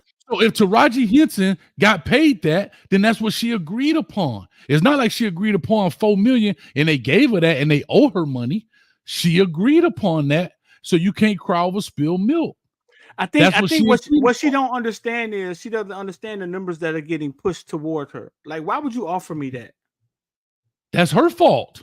She's been in the business long enough. She's not a new actor like the guy from Hustle and Flow. Yeah, but I think the fear of being blackballed and like your girl plays hardball, right? The heavy set lady, and you see what they did to her name. Yeah, you see what they did. You see what they did to her name. Capitalism. Her husband goes in Capitalism. there and plays hardball. He goes in there and plays hardball, and then they dirty your name. Oh, she's hard to work with. She be farting on set. She come in there with a bunch of Lunchables to be eating them during the middle. Capitalism. That's capitalism. That's exactly what happens. If I can get Taraji Henson, who has this name, and she's willing to take, I don't know what she got paid, $500,000, and she says, okay, great. Did she negotiate? Did she say, give me $1 million? I don't know. But again, that's why we take it in the fear of being blackballed. I had this discussion with what's the name last night with one of our teammates, Ray, and we were talking about that. Sometimes, I'm not saying Taraji's hungry, but like the man from I'm the Captain Now, damn Captain Phillips, he got paid $60,000 for that in a movie with Tom Hanks, and he's the co-star, but he had no experience. They got him out of the middle of the mall in Minnesota, no acting experience, no nothing. They didn't know if he was going to work, not going to work. This is what we negotiate. This is what it's going to be. He took it. Well, I'll tell you this. See some actors. Hold on, real quick. You see some actors who have now gotten smarter that said, and I forget who it was. Maybe it was who's the guy that did Jason Bourne? Not Ben Affleck. What's his name? Anyhow, no, it's not Ben Affleck. Matt Damon, I believe. Matt Damon. In the Bourne Identity things, he was supposed to be in some other movie, but instead of getting paid, he took a lower percentage, but he took stock. Matter of fact, perfect example. What's your boy that sung for Lion King? The black dude, his name Jason something. He sung, his mama chose to take, his mama. Guess what? It's a risk. It's Disney, so the likelihood of taking off is great, but all Disney movies don't do great. So instead of the million, he took instead of the million, Jason Weaver, thank you, Life of Bill. He took the stock option actually, or credits or whatever it was, points, and he made more money in the long run. But for some people, what happened if you take that in the movie flop? So it's all on you. It's on you. Because what if Taraji Henson said, "Don't pay me, just give me stock in Color Purple, give me points in Color Purple"? I guarantee you got paid probably way more. Everybody not gonna they're not gonna offer everybody that. I'm surprised that they offered that little boy that. They must be thought it was gonna. They thought it was gonna fail. They're not gonna always offer anybody stock in anything, but that is the hardest thing to get equity in something. But I tell you this, Hayes. We talk about. I just went out of town with some couples, right? And one of the couples' wives worked for the Seminoles at Hard Rock. The Seminoles. Well, she didn't apply for state. We're gonna slap somebody. No, the Seminoles, the Indians. She didn't apply for it. They came and found her because she had some hell of accolades. You know what I'm saying? Because I asked her, like, how did you get hired by these people? She was like, they found me on Indeed. They saw my accolades. They saw what some of the certificates I had, and she said they hired her. Right. What she explained working for those people. Free cars, giveaway money, salary out of this world. It's like working for Google, she's saying. She said that it's the most giving company or giving set of people that she's ever worked for. That's how I know the workforce doesn't have to be the way it is. But street, no, you're wrong. You're wrong. She's just getting an abundance because they have an abundance. What I'm trying to tell you is she's getting free cars, this giveaways, because if you're making $6 trillion, who cares if I give you a new car every 2 weeks? If I could fire somebody, if I could make a decision to say, hey, let's fire Jimbo and pay him $70 million to walk out the door, it's an abundance of money somewhere. Correct, but it's not their money. The university did not pay Jimbo. Those boosters did. Those are outside entities. Now that money went through the university. But what I'm made the decision to fire him, Hayes? The boosters, not the university. I guarantee it. Exactly. That's what I'm saying. So thank you. The outside entity decided that, and it went through the university. The university doesn't have that. Now Texas A&M got money. Don't get me wrong, but those 6, 7, 8 billionaires that's got this oil 72,000. I mean, 72 million is like 72,000. It's nothing to them. But that's what people have to understand. Everything is relative in life. Everything is relative. If you, the young lady you're speaking about is making all of this money, how much do you think they're making? It's just like this. What is LeBron James' contract right now? What is LeBron James' contract? Let's see. No, fact checkers, y'all hit it up. Somebody put out what LeBron getting paid his contract right now, or his highest paid contract of all time. 2-year deal, $99 million. LeBron James' highest paid contract. He has a 2-year deal. So thank you 90, for 2 years. 90. So $50 million a year. Hold on, but hear me out. Mind you, the owner got to pay, not just him. The owner has to pay all of them people, the coach, the vending lady that's selling hot dogs. They got to pay all this other, the light bill. So how much money do you think they're making? That's my point. So yes, LeBron is living the lap of luxury, but the owner is living whatever. Shit, man, you ever watch Shark Tank? You ever watch Shark Tank? Yeah. Do you know on Shark Tank, all of those people are millionaires? All of them. Yeah. But do you know that Mark Cuban can buy all of them and make them all? He can buy everything they have, all of them. Yeah. Even though they sit up there, they have very same knowledge, information. They all specialize in different things. But Mark Cuban's money is so much bigger than theirs. Yeah. He could buy them. He could. Yeah. And that's what I'm telling you. The Miccosukee Indian Casino is not on the same level as other companies that's, like you say, Google and all of this stuff. It's so much money. It's so relative. Let me ask you the next question, dog. I want to go to some solutions. What would be your solution to this thing right now? If you were the guy, we ain't got no problem. Nah, let's go ahead. They come to D Streeter. How do you fix it? How do you fix it? How do you fix what? Tell me what's broken. You tell me. It's got to be something broken if people complaining. How do you fix it? No, that's not true. I think I don't know if anything is broken quite yet. I want to see how it shakes out in 5 years. But right now, if they came to you right now, if Ted Cruz called D Streeter from Footballville because you're so influential, I need you to come on this panel and give me a potential solution, what would you say? Oh, I think y'all really need to pay these kids. I think y'all like Harbaugh says, I think y'all need to get them involved with TV revenue. I think y'all need to really pay them for what they're doing. You know what I'm saying? They're showing up on Saturdays. Y'all getting paid for these TV deals. Y'all making these crazy SEC and putting these super conferences together so you can get the big money from ESPN. I think y'all need to let them kids tap in on that too. That's what I say. And stop this name, image, and likeness shit like this is golf. That was y'all throwing them a bone. Make them employees of the school, whatever the hell you have to do, because we've sent people to the damn moon. We've created AI. We could figure out a system to pay these kids. Okay. Out of the real bucket of money that comes through college football. All right. Here's what I come up with. I came up with a little solution while I was listening to this thing for an hour and a half. Not worked out 100%, but that's just me. I say, and I'm gonna tell you where the other problem is, Street, too. We're also looking at universities who are at the top of the hill. We're not. See, you have to remember. Are you only talking about the P5 schools and not the group of 5 schools? Because they're making their schools money too.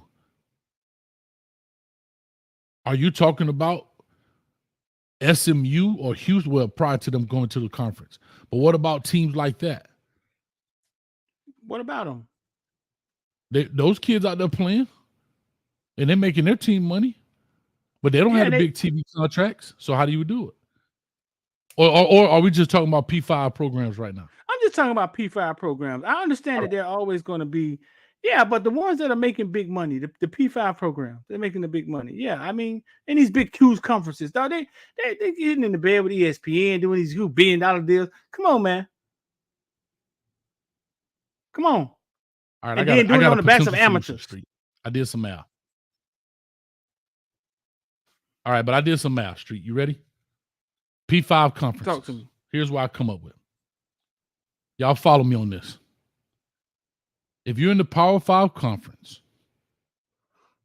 and I heard them say the 40 grand a year, whatever, I say give every kid that's on scholarship, your 85 kids on scholarship, $100,000. That's the starting quarterback to the 9th string kicker. If he is on scholarship, and this is every school, so therefore it's no, hey, if you go to Alabama, you get more money. Nope. Alabama get the same amount of money as Vanderbilt. 100,000. Okay. Now, if your ass can't live off $100,000 a year, it ain't about surviving. Hold up. No. What I'm trying to say is no, because people will say, well, they got to send money home and all that. I'm just saying $100,000 a year. You got your free food, your free education, all of that stuff. I ain't saying your whole thing equals 100,000 because they're already at 100,000 insofar as what they do for them, medical insurance, all of that stuff is already taken care of. So you give each school $100,000 a year, 85 players, right? Yeah. That's $8.5 million a year. That's it. Now, that's it. That's $8.5 million a year that you pay. Now, remind you, we got to talk other sports. Basketball, you may go down in that sum just because it doesn't generate the revenue. That's life. That's what it is. You understand what I'm saying? Mm-hmm. Right? It doesn't generate. You are a non-generating, revenue-generating team. Unfortunately, it's just like when the people complain about the WNBA, why they don't get paid as much. Because they don't generate the dollars that the NBA does. Unfortunately, that's just the reality of it. Unfortunately, the highest paid player, we saw this last night, makes $242,000 in the WNBA. $242,000. Mario Cristobal made that every 2 weeks. But anyway, $8.5 million. Now, mind you, it's not written in stone. I just thought about this while I was watching the show. I said, basically double what you pay for them to come to your university and take care of them. Food, clothing, housing, insurance, medical, all that stuff. Training. Give them $100,000. NIL, that's you. That's what the collector pays. Everybody. So you can't entice a kid to go to another school because they're going to give you more. Everybody get the same. That's the standard. Now, okay. NIL, that is up to you. And this is where NIL really makes a difference. NIL is only going to be for the top people. Every NFL player is not me. Yeah. Or the people with the social media following, yeah. But that's where you as a person and a player have to, you got to put some skin in the game too, dog. You got to create a buzz. And my thing is, you got 100 stacks. That's $400,000 for 4 years through that university. 5 if you go there, $500,000 you got paid to go to that university. And some of these dudes, like the quarterback Mo Hassan, threw 17 passes in his whole career, and he made $500,000.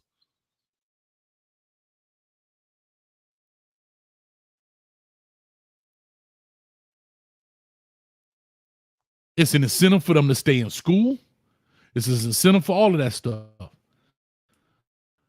Now, I'm going to be a little funny about this, and I know you don't want to hear it. I would strongly suggest also that 50% of that 100,000 goes into some type of investment situation that goes in that you can't break it until 5 years, you leave the program. Like it has to stay in there. Like you make those contributions and it has to stay in there. That way you teach them how to invest. But yet that money's going to make money. Because like I said, you're already getting $50,000 a year. And $50,000 a year, you have nothing to pay for. So why not take 50% of that, throw it into whatever that investment is, tax shelters, whatever. I don't know. Bitcoin, whatever. They'll be rich, dude. I'm just saying. I'm just saying. So think about that. Think about that. So you take 50 of it, it automatically goes at almost like a quote unquote trust. So once you leave school, because we know only 1% of the kids that play college ball are going to go into the NFL, you now have a nest egg to start a business with, buy a home. You didn't blow it in the Gucci store. You didn't blow it at the Prada store. You didn't blow it at getting a Hellcat. That's one. Right. And if you're an NIL dude, if you're a top dude, NIL is just what it is. Before we had NIL, why was Tim Tebow's jersey selling? Not because he was a nice guy. He was the hottest damn player out there. Johnny Manziel, the hottest player out there. Unfortunately, nobody knows who the pulling guard is for Texas A&M. But if he goes create a social media yet. We're going to get one. Yeah, somebody. Yeah. No, we got one now. Trent Williams. A lot of people know who he is. Right? Like he became this thing when he got on the I Am Athlete podcast.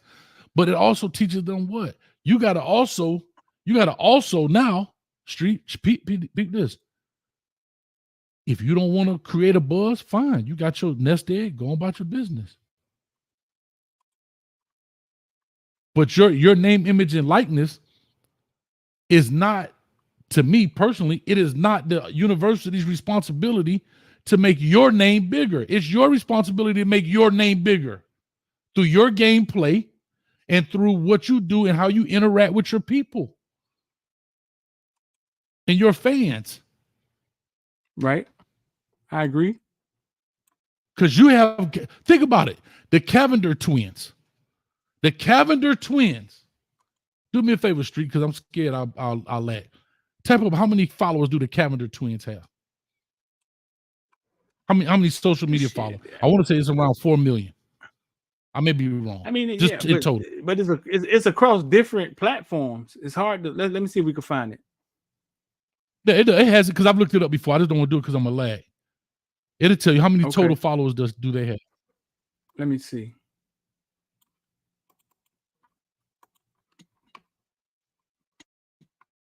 The Cavender twins, Fresno State basketball playing twins.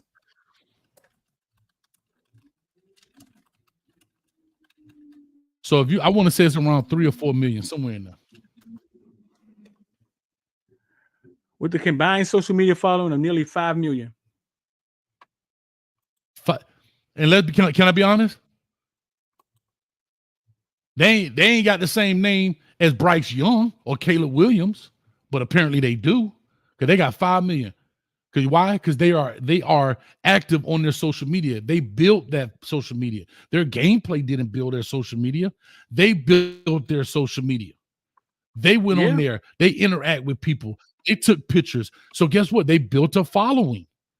And therefore they have NIL deals. There's probably girls on the University of Miami team who are 100 times better than them athletically. One of them didn't even hardly play. If I'm wrong, I'm not trying to be funny. I mean, Hayes, it's funny you say that, Hayes, because when I went to see them play, two things stuck out to me. They were normal looking. They wasn't as gorgeous in person, right? And they weren't the best girls on the team. Thank you. And I was and it took me back because I was like, oh, wait a minute. It was a girl out of Pomona that was obviously better than them. But she didn't work the NIL. She didn't work it. And the thing that this is back to what I'm saying, and I'm going to go into the development part of this. She didn't work it. Those girls worked it. Angel Reese worked NIL. Angel Reese took that spark. Think about this. I don't know Caitlin Clark. I know her. But her social media presence is nowhere near as Angel Reese.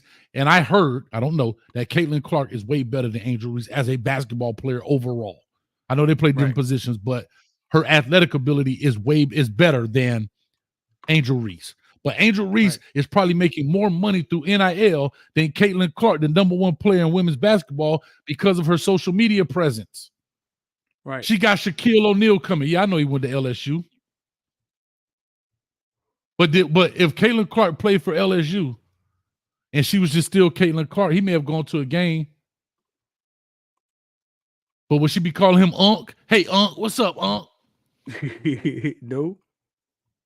She's working it. That's all I'm saying. Studio said Andrew Reese look way better too. Yeah. All I'm saying is if you're a kid and you want your name, image, and likeness, bro, imagine if Johnny Manziel could come through right now with his personality. Holy smokes, bro. My boy said, holy smokes. Holy smokes, Batman.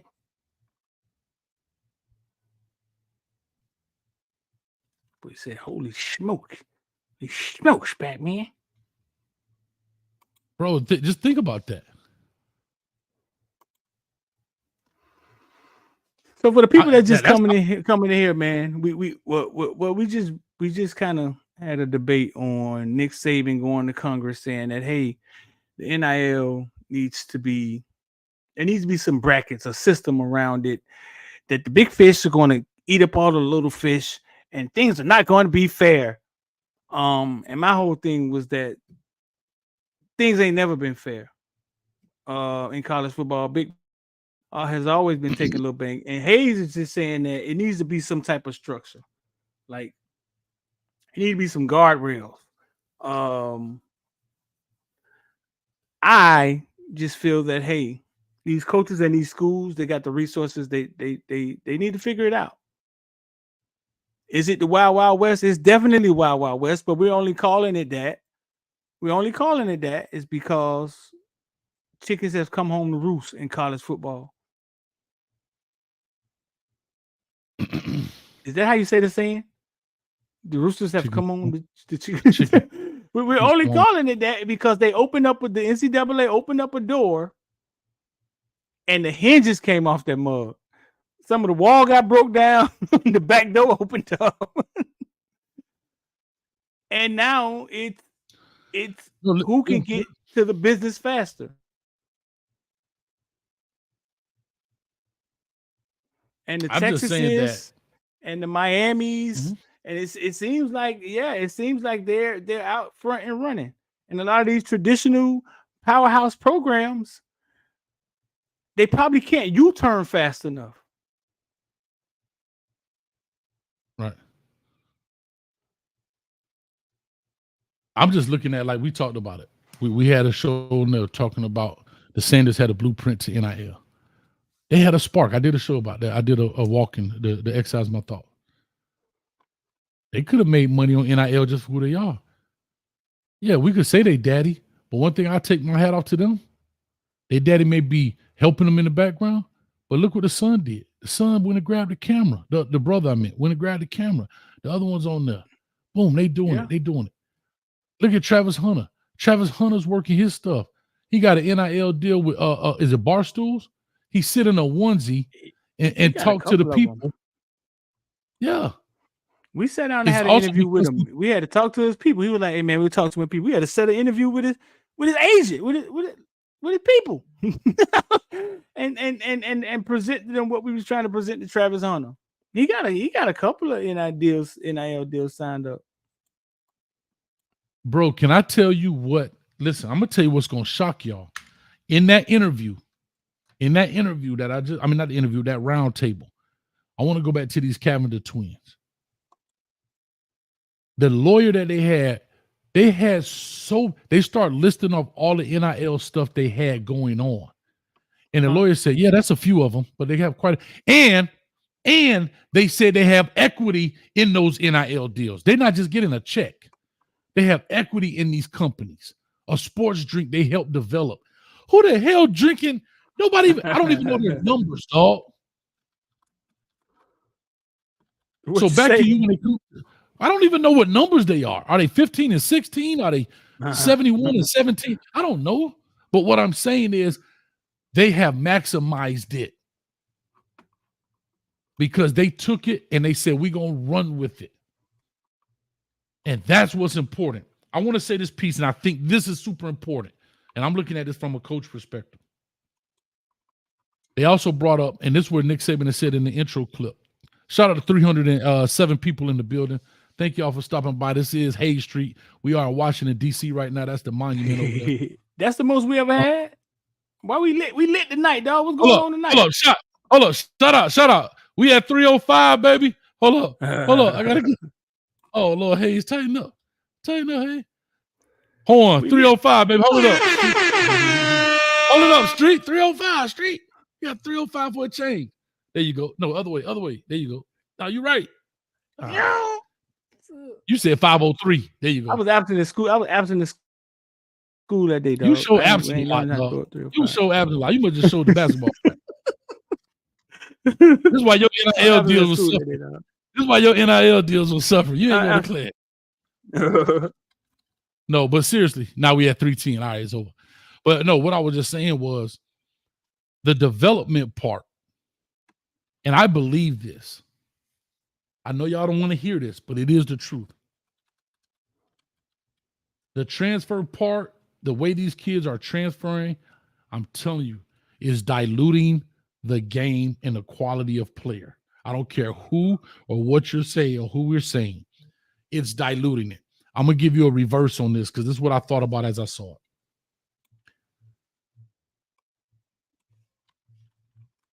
I'm going to ask you, Street. I'm going to put you on the spot if you don't mind. Spotlight. Ready? What's up? Let's go. Why do you think Tyler Van Dyke struggled as a quarterback in whole? If you had to pick one thing, why do you think Tyler Van Dyke struggled? I'm just using him because we know him well. Why do you think he struggled as a quarterback overall? Why do I think he struggled as a quarterback overall? If you had to pick, what do you think the main thing was why he struggled as a quarterback overall? Just one thing. You can only pick one.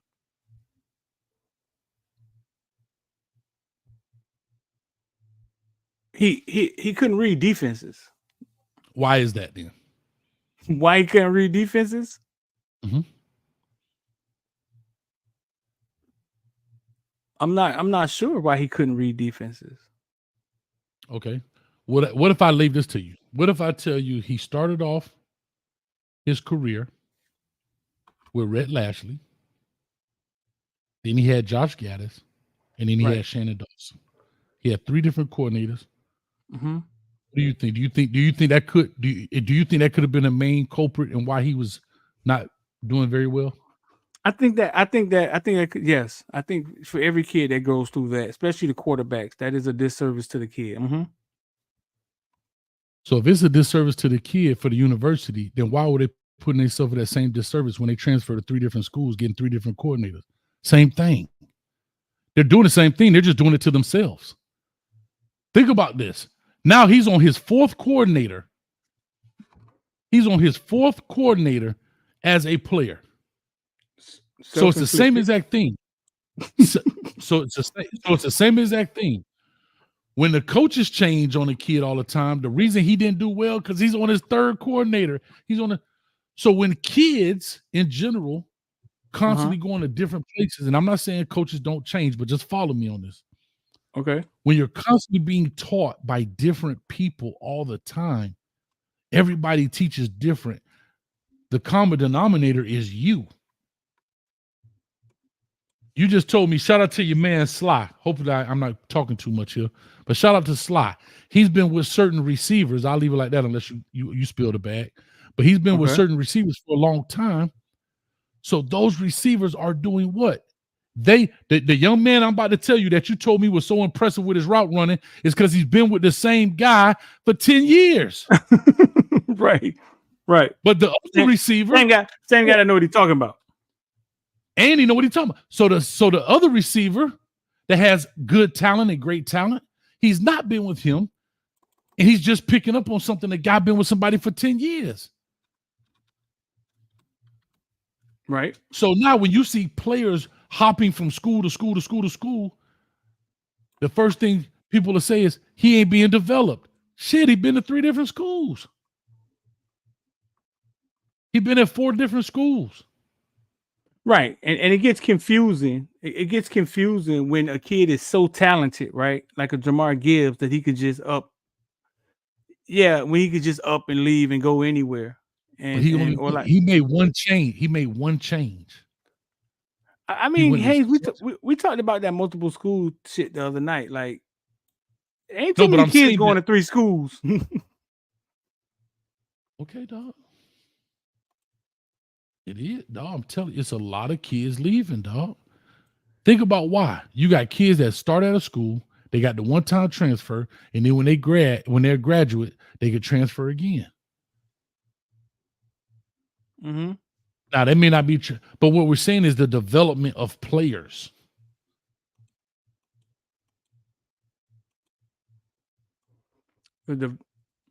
Right. And changing systems and being a part of multiple systems, yeah, that's gonna hurt you every time. It's tough. Mm-hmm. It's tough. You know, It yeah, is. can you be a one-off and be successful? But we're just talking about the overall development of players, and that's going to trickle into the NFL because that's where the NFL get their players from, college. So you're going to have more players going into the NFL with they're super athletic, but less fundamentals and technique, less understanding how to play the game, less understanding the nuances because they're always leaving and going to different places. Not always, but you get what I'm saying. It's a few. I mean, I think it's Bro, I it's think more it's than a few. Bro, you got a kids out small here. portion. We got 40 transfers, dog, on the Miami Hurricane.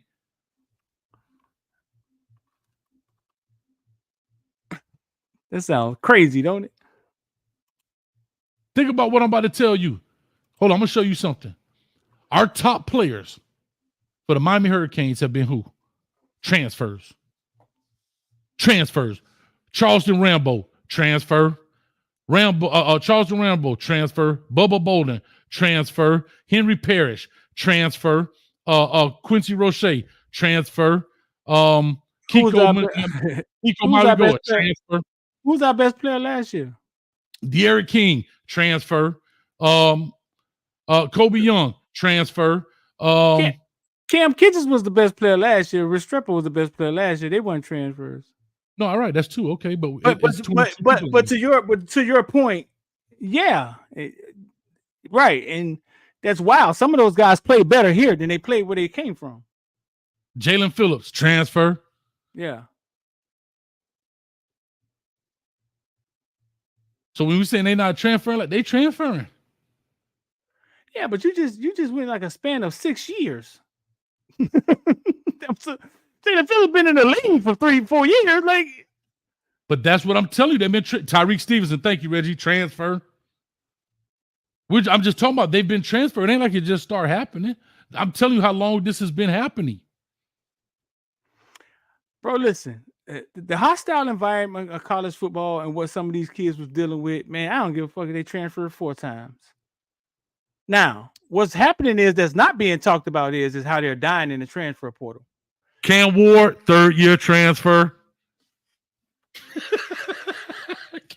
Cam Ward, 3rd-year transfer. And welcome. And welcome. Welcome, Cam Ward. Listen, man, let's get up out of here, boy. It's been 2 hours, man. You got to own. I got one more thing to say. Oh my God, how you still got one thing? We've been on for 2 hours. How big of a program did you program today? Like, I got one more thing to say. In the Heisman, 3 of the 4 were transfers. All of them was transfers, wasn't they? Who was the fourth? Marvin Harrison. Marvin Harrison. Oh, Marvin Harrison was the 4th. All the quarterbacks was transfers. Transferred. So that means it's working. That means keep transferring because it's working. You wait one day too, be sitting in the Heisman room. The development ain't working. But anyway, listen, much love, dog. Go ahead, Street. Yeah, we good. We got 300 people here, man. You want to leave and we hot right now. Great show today, dog. Great show today. I want to go. Hey, I want to go off on Nick Saban so bad. I want to go off on him so bad. But as I am urged. What Ellen at? What Ellen V at? That's my own C high. I see high. Nick Ellen V. 7:00 last night. Hayes was killing Nick Saban.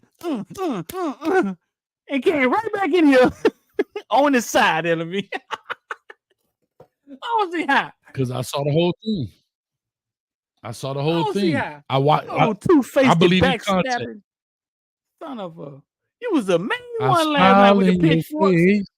with the fire outside the house. Come on out here, boy. Got something for you. Come on, open that door. Come on out here. Smile in your face all You the was the time, trying to take main your one. place. Came Backstab. right back in I here. was hot with it, though. I still think it's some Yeah, bull. right. You know I what, still man? Nick think it's some Saban might be bullcrap. right, man.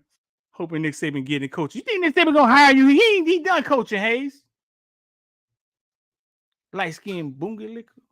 Kissing ass. He ain't hired me, kissing. man. I had a chance. Hey, can I tell you this? I did have a chance, dog. I was trying to get in on special teams, dog. You know what they had a nerve to tell me? Let me tell you how nasty What? they did your boy. I'm gonna just tell you my Nick Saban story, dog. So I'm gonna tell y'all a story about me trying to get to Alabama. So Alabama at this time, I don't know what year this was. Let me see, where was I at? I was in Miami, so it had to be maybe Jackson. So they had a special team position open. This I'm gonna tell you how the game is, how we can't get in. Just call it what it is. They had a special team spot open. I'm gonna leave the other coach nameless. He was over special teams. We was cool as a fan. We done some dirt. You understand me? Like, NCAA cracked down on you for what we done. I'm out here doing my Johnny Manziel right now. I hit him on the phone. Hey, boy, y'all got a spot. Hey, it's da-da-da. Yeah, coach. You know what the dude had nerve to tell me? What? We looking for a guy that specializes in special teams. I said, hold on, this is God's on a true story, y'all. I said, specialize in special teams. I said, what coach wants to coach football that says he's gonna be the special teams coach? Like when you first start coaching, you want to coach D-line, whatever. Linebackers, running back, receiver. So I told him straight up, dog. I said, bro, we go back, man. I said, but dog, don't try me like that, man. Nah, coach, nah, for real. You told bro. that to who? To the coach. Okay. I said, man, don't try me like that. Come on, dog. I said, don't. No, I told him, I said, don't try me like that, dog. Come on, for real. Now he like, nah, coach, for real, man. Listen, they want to get a guy that specializes. I said, name one person that specializes in special teams. Name me one coach that specializes. I said, you know what? Matter of fact, you don't even have to answer that. I said, do this. Do me a favor.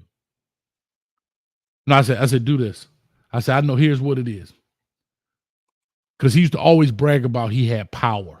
Like, not power, but like, man, you know what I mean? Hey, boy, I'm the man around there, blah, blah, blah. This is why I know I be getting in trouble. I'm like Monique. All right. I get black. You do act like Monique a little bit. I know, but this is what I told him straight. I told him just like this, bro. I said, dog. I said, man, let me tell you something straight up. It's two things. And you tell me which one it is. Either one, you don't believe in me, or two, you don't have the power you say you have. Uh-oh. It's only one of those two things. Uh-oh. Because, see, we done talk ball. We done been on the board. We done watch film together. I done came up there. I done watched film. I done broke down film with you. We in there, blah, blah, blah. We going back and forth. So it's either you don't believe in me or you don't have the power you say you have. So which one is it? Man, come on, dog. You know it ain't like that, bro. Nah, come on, man. Tell me. You got an opportunity. You over it to hire somebody. At least put my name in the damn hat. And see, that's what's wrong in our coaching, in our facility, that we don't want to put somebody else's name in there because you know why? And I understand this, but I don't like it. We don't want to be the one to suggest somebody and it doesn't work out, then it's a hit against us. Why is that such a big deal? Because you get held accountable for that. It's like the mob. Hey, yo, Vinny, come in. You brought D Streeter in here and he's stealing from us. Cut Vinny's throat. It's like that. That's how they feel. Ain't bringing nobody in, Hayes. Exactly. You stay in Orlando. Exactly. But so it's easier for them to say, hey, well, coach, you the one told this guy to come. It ain't work out. You the one brought him in here. And that's why you don't see a lot of coaches getting opportunities when they can, because at the end of the day, they don't have the power that they say they have. and they don't have the power, they won't even put your name in the hat because they scared if you do get it. And that's why I say you either you don't. I remember this phone call was on a Thanksgiving night, dog. It was a Thanksgiving night. I never forget that. I was standing on the front porch at the old girl crib talking to the dude. And I say, dog, it's two things. Either you don't believe in me or you don't have the power you say you have. So which one is it? That's the God's honest truth, dog. You was playing with it. You was playing with his manhood then. He playing with mine. I'm trying to eat. I'm out here starving. I'm trying to eat. I ain't playing with his manhood. I'm trying to eat.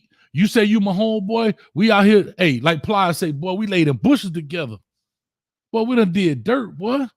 And you gonna tell me you now so what we did is dirt for? You ain't think coach was gonna come back and say, let me get that?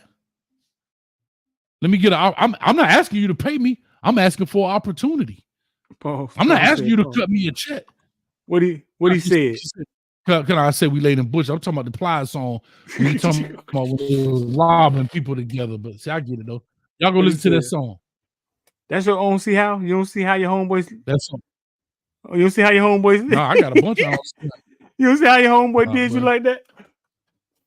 Damn, bro, you got a sad Michigan story. You got a sad Alabama story. Oh, Michigan. No. That's why I tell people the dope game is easier than the coaching game. I don't know why people don't believe that, bro. Hey, man. What you don't see how? I wish Plaza, my own see how is. I wish Plaza go back and rap like he used to back then, dog. That new that I don't like that the new Plies. I like the old Plies. I think we got more access to Plies. I like the new Plies though. I think we got more access to him, man. Dog, funny. I'm talking more about than a rapper. No, the rapping style. I'm saying the rapping style, not the person, but the rapping style. I'm saying when he used to rap, the way he was rapping, so far as even his voice and all that was different. But I don't know. I don't see how the hell it's Thursday and we've been on here 2 hours and Bitcoin went up to $98,000. Listen, man, shout out to everybody who here don't know why he talking about Bitcoin, man. But IOD Squad 786-459-9499. If you want to just come watch us trade, we put out plays every day. We talk about crypto, and because I've been talking to them about ball and Bitcoin and ball for the years. When Bitcoin went down to 25,000, I told them to buy it. Now it's 72,000 at its all-time high, and they ain't gonna listen to us about 150,000. So that's why he bringing up Bitcoin. I mean, because it's Bitcoin and ball. That's what football will turn into. We talk about Bitcoin and ball. Hey, Street, what name did I give you a long time ago? Well, we kept talking about wanting to do a show like this, and I was talking about, hey, Street, what was the name I gave you? I don't remember the name you gave me. Remember I said the name we could do the show, what the name of the show could be. I thought it was Hay Street we always used to come up with. Nah, way before that. No, we've been trying to put Hay Street on for at least 3 years, dog. I thought it was always Hay Street. That's the truth. Nah, it was called Ball, Bitcoin, and Beyond. Remember that? Bitcoin, Ball, and Beyond, yeah. Bitcoin, Ball, and Beyond. Bitcoin, and Beyond. Shout out to LNV. LNV be on time, boy. LNV be on time. She know when to put that vibrator down and get to work, don't she?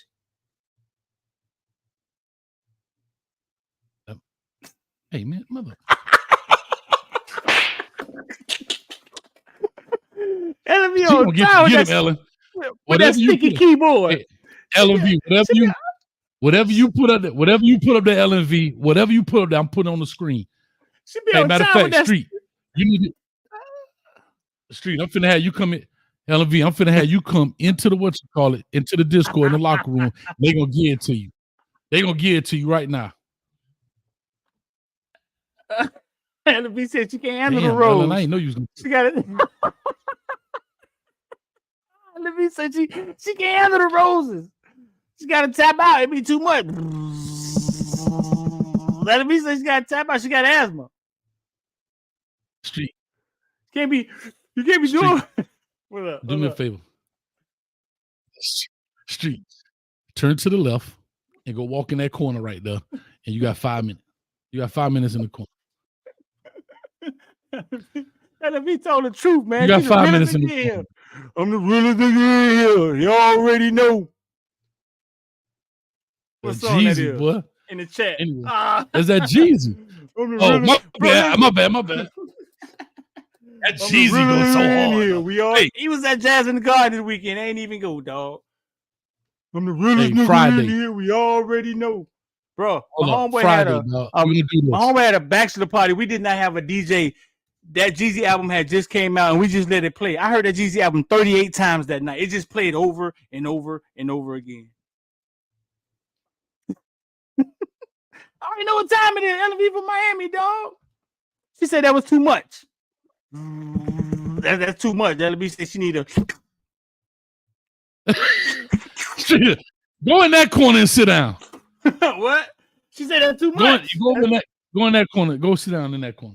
Listen, too much. Tomorrow, can we do this? The last 30 minutes of the show, let something crazy happen. I need to spend 30 minutes talking about some music, classic album. Remember the Source 5 mics and all that? Uh-huh. I need some hits, dog. We got to talk about some hits. It's going to be Friday. It's going to be, you know what I'm saying? It's Friday. It's chill day. Man, you know what I'm saying? Everybody get their cane juice out, whatever. I tell you this show's going to go long because I did want to do that. But hold up, Street. I never did ask you this. What's your opinion about my platinum plan, dog? For the NIL deal. What's your opinion? You never gave me your opinion about what I said. It sounds like it'll present some structure. It sounds like it'll present some structure. I just don't like the fact that Cap's already said. Anytime you're talking about athletes getting money, we always want to talk about caps. Cap got to be put on this. Cap got to be on that. There's no cap. Street, there's no cap on it. There's no cap. There's $100,000 from the university. Your name, image, and likeness is uncappable. You go make it whatever you want to make it. Whatever the NIL is, you go and have companies come to you and make it whatever you want to make it. There's no cap. But the colleges are exploiting that, though. Like the colleges are the ones created the collective to exploit the NIL. And then now we blame it. But that's because the NCAA didn't step up. If the NCAA, but all I'm saying is you have to make a decision in this point. Do you think what I made, do you think what I said is okay? Do you think $100,000 per kid? Because remember, we're not capping the kid. Because remember that you said everything is not fair. Is it fair that a dude, I hate to bring him up, like Mo Hassan, who threw 17 passes in his entire college career, gets $400,000? Is that fair? Hell no. But he's getting it because we're giving everybody that. Mo Hassan. Am I right or wrong? And if you think about college football, actually, they're getting overpaid because the majority of the kids that come on the roster don't play. They don't play. Mo Hassan with his 17 passes.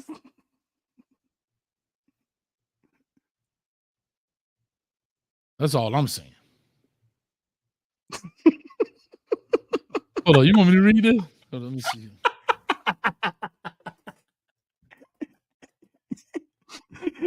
No, don't read it. I'm finna blow this up. I'm finna read it out loud. That's what Street just put on the screen right there.